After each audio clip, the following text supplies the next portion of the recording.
Today's Founder's Journal entry is going to be brought to you by my kitchen, so let's make some jam while I talk to you. Okay, so we're gonna make jam while we talk about this. So here's what I did last week. Last week, I was listening to Shonda Rhimes' Year of Yes. And while I was listening to it, while I've owned the book for obviously a decade, I bought it when it came out, what I discovered was you get things in the time frame that you need them. So even though it was sitting on my bookshelf, it's not something I was listening to at the time. And so I just finished it and it completely rewired my brain, my train of thought. And one of the reasons for that is because my birthday is in less than 30 days. And if you know a Virgo, like I know a Virgo, we love a good reinvention on our birthday. Think about Beyonce. She's gonna give you something on 9/4, right? And so I have historically done the same thing. On my birthday, I do something big. And so this year, I was like, well, what am I gonna do? What am I gonna release? I just released the book on 7/7. And I was like, well, we're still riding off the book release. I don't necessarily need to release a book. So what is it that I can do? And so this year I decided that my birthday was gonna be for me. And it's because of me reading this book. And so I have made this year my year of yes. So what does that year of yes look like? It's not saying yes to everything. It's saying yes to things you would typically say no to. Now, as much as people love me, I can 100% tell you with certainty that since the pandemic, I have not been out in these streets. That's just not a place you're gonna find me. And so the first yes that I had to this was last week, where I met a lady on Tuesday with a lovely conversation. And then she was like, I wanna know more about you. I wanna hear about the book.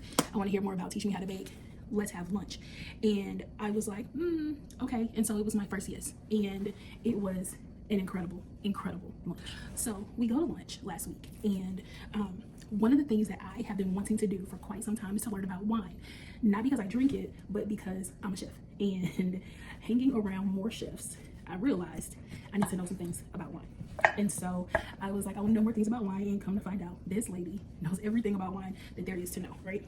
And so that was a super fun surprise. Would have never learned the things that I learned, and I think I figured out why I don't like why wine tastes, because I've been drinking the wrong kind with the wrong food. And so that's a plus for me, right? But if I hadn't gone on this little trip, on this little excursion, on a side quest, as my kids would call it, I would have never known that this was something that I could do. So one of the things that I learned in this moment was that we might not always have it figured out. We don't know exactly what could be happening. What are things when we say no? That's comfort, right? That's comfortability every time we say no. And the thing that I'm trying to work on right now, the thing that I am working on right now is saying yes to those things I would typically say no to. Now, if you listen to the podcast, if you know me on a personal level, you know that my motto is, if it's not a hell yes, it's a no. Okay. And I mean that for quick things, right? Like if somebody asks you to go somewhere or do something and you know you don't want to do it, if it's not a hell yes, just say no to these people.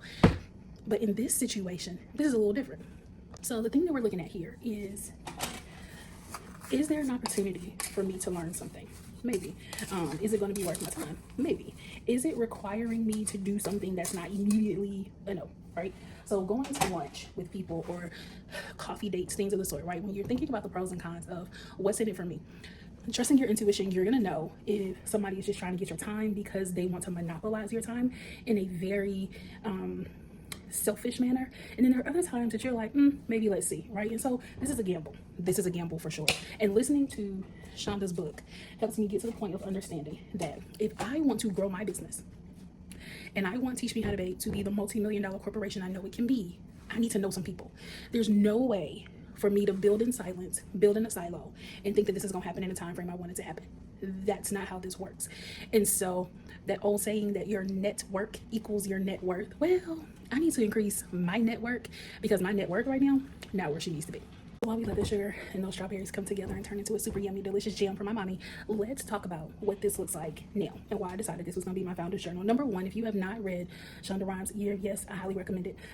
There's a big push around it this year that I saw after I finished the book that this is year 10. And so she's doing a 10-year anniversary. There are some things that happen in this book, some things that she says that 10 years later looks really, really different in life. And so pick up the things that you need to pick up in your life and put the other things back down, right? But if you are someone who is like, I've had enough of enough and I need to do something else, then this is probably gonna be the thing for you. The second thing is I finished Year of Yes on Saturday, and then finished Year of Yes on Friday. Saturday I finished Work is Fun by the founder of King of Pops. What I'm finding myself doing right now is reading books by founders, not reading books by business gurus. It's a little different. I want to know your story. This started for me when I was listening to how they built that. by Guy Ruiz, I think. Listening to founders tell their stories is going to give you insight into what things work, what things don't work. And it's not just some bro dude said, this is what all the other bro dudes are doing, and so it's going to work. And so I'm highly suggesting that you listen to books by founders. I'll list some down here, some that are my favorite, because those help us figure out who we're going to be in this next iteration of who we are as business owners, right?